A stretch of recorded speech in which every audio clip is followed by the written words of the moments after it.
Hello guys, सक्षम Kumar English academy. तो friends, आज के इस वीडियो में हम लोग करने जा रहे हैं ढेर सारे जो हैं अपने, वो है वन वर्ड सब्स्टिट्यूशन। क्या है वन वर्ड सब्स्टिट्यूशन? तो ये आपको समझ में आएगा कि ये चीज़ क्या होती है और इसको कैसे करते हैं ना। तो आप ऐसे समझ लीजिए, अनेक शब्दों के लिए एक शब्द, वो चीज़ हमें यहाँ पे करना है। क्या करना है? अनेक शब्दों के लिए एक शब्द। तो चलो देखते हैं, है ना। तो फर्स्ट यहाँ पे जो दे रखा है, अच्छा इसमें होता क्या है, ये चीज़ आपको सबसे पहले समझना होगा। देखो, इसमें ऐसा होता है कि आपको एक सेंटेंस यहाँ पे दिया हुआ है, ठीक है, इस तरीके से। इस सेंटेंस का एक मीनिंग होगा, तो वो आपको मीनिंग उसका बताना है, ठीक है। फिलहाल तो मैं यहाँ पे ऑप्शन लिख करके ले आया हूँ, पर एग्जाम में आपको यहाँ पे 4 ऑप्शन मिलेंगे। चारों ऑप्शन में से आपको एक ऑप्शन सिलेक्ट करना होगा। ये होता है हमारा वन वर्ड सब्स्टिट्यूशन, ठीक है। इसका मीनिंग हमें पता होना चाहिए। चलो भाई, तो करते हैं शुरुआत। One who specialises in skin disease, है ना। एक ऐसा व्यक्ति जो कि स्किन डिसीज में स्पेशलिस्ट है, उसको क्या कहते हैं, ये आपको बताना है। तो उनको कहते हैं डर्मेटोलॉजिस्ट। क्या कहते हैं? डर्मेटोलॉजिस्ट। अब आपको याद रखना है डर्मेटोलॉजिस्ट क्या होता है। अच्छा, आप में से कुछ बच्चे लोग गए होंगे, है ना। लगभग सभी लोग जाते रहते हैं हॉस्पिटल कभी ना कभी किसी ना किसी काम से। तो आपको पता चला होगा कि आपने वहाँ पे देखा होगा ना, जो आपका स्किन वाला विभाग होता है ना, जो स्किन डिपार्टमेंट होता है, वहाँ पे जो डॉक्टर बैठे रहते हैं वो कौन सा? डर्मेटोलॉजिस्ट डॉक्टर होते हैं। और वो जो डिपार्टमेंट होता है वो कौन सा होता है? ये डर्मेटोलॉजी डिपार्टमेंट होता है। तो अगर पूछेगा कि कोई पर्सन है ना, पूछा ना वन हो स्पेशलाइज, वो कौन है जो कि स्पेशलाइज है किसमें? स्किन डिसीज में। तो वो है डर्मेटोलॉजिस्ट। लेकिन अगर आपसे पूछे कि वो विभाग कौन सा है ना, तो आपको बताना है वो डिपार्टमेंट कौन सा है। तो वो डिपार्टमेंट हो जाएगा डर्मेटोलॉजी।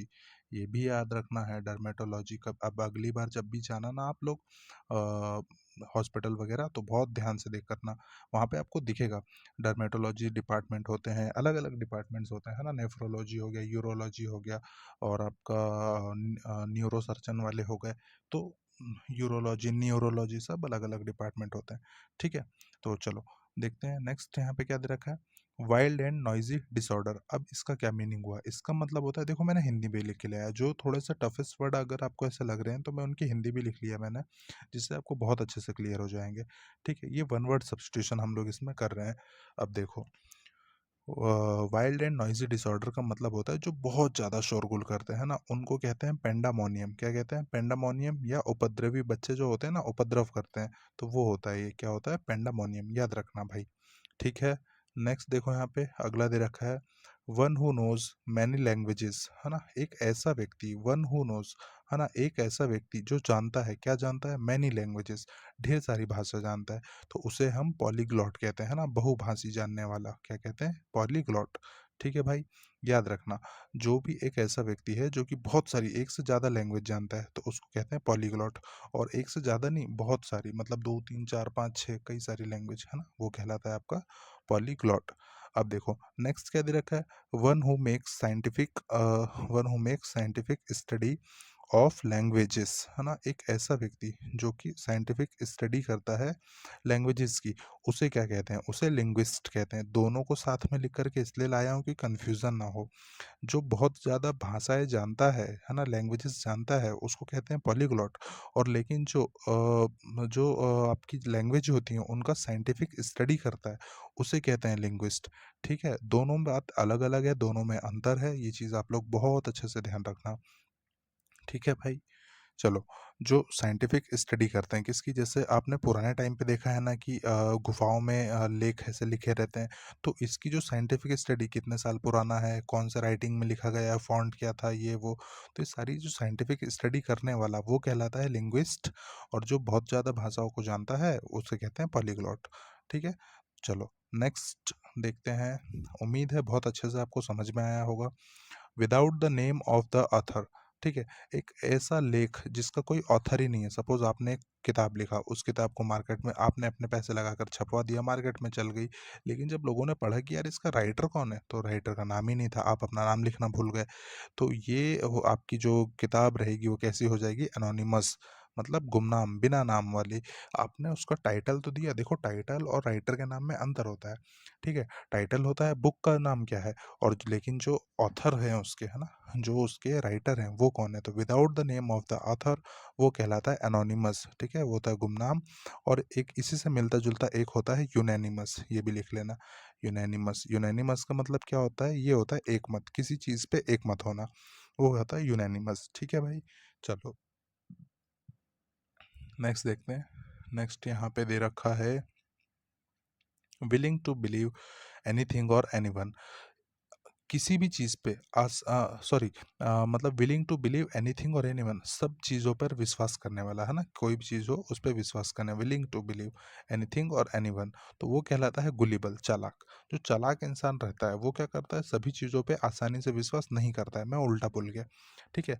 तो कई चीज़ों पे विश्वास करने वाला जो रहता है ना, वो गुलिबल होता है। गुलिबल मतलब होता है, इसी से देखो, इसी का एक रिलेटेड मैं आपको सिनोनिम भी बताता हूँ।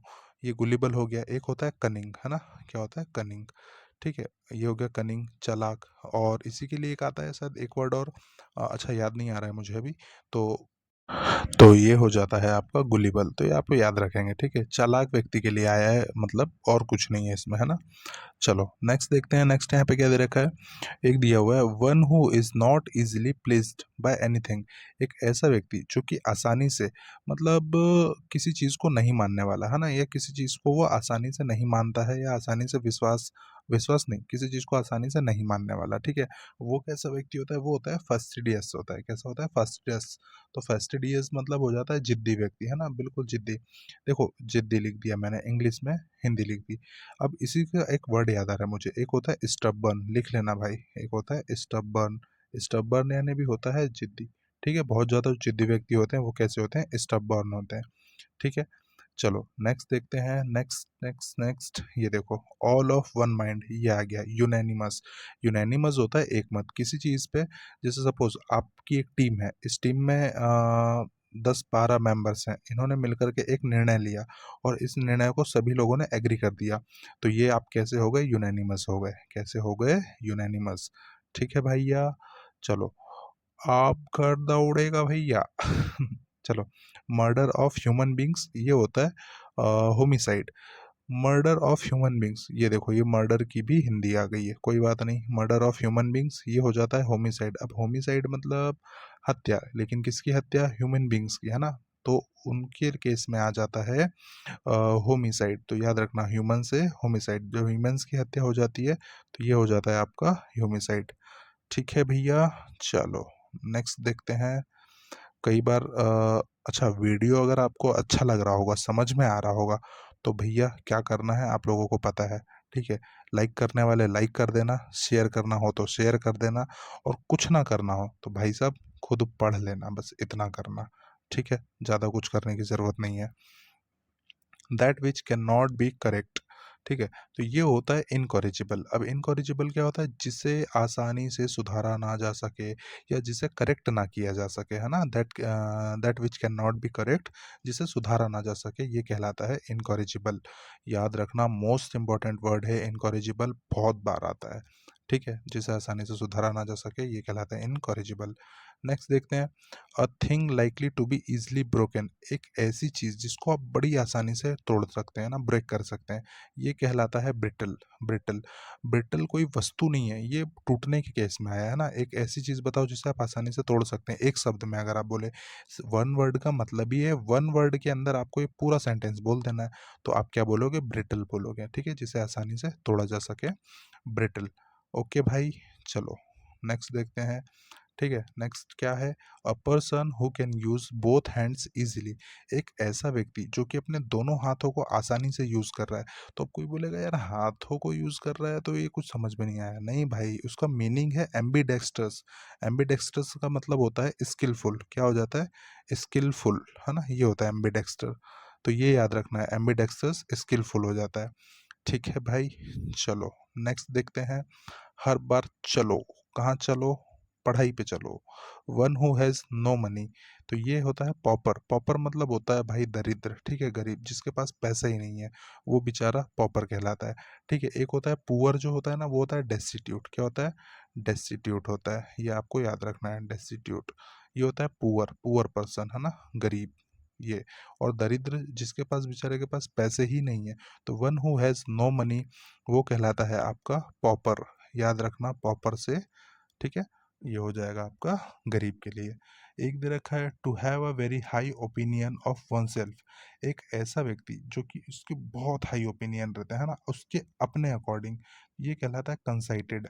अब कंसाइटेड का मीनिंग क्या है, ये आप लोग कमेंट बॉक्स में कमेंट करके बता देना, ये आपका होमवर्क है। एक चीज़ और मैं बता देता हूँ यहाँ पे, a person who helps you break the law.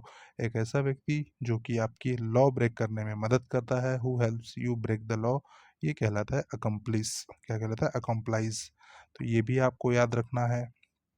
और क्या है भाई, यहाँ पे देख लो, to atone for one sins, इसका मतलब होता है पश्चाताप करना, है ना। ये होता है एक्सपिएट। क्या होता है? एक्सपाइट होता है, पश्चाताप करना।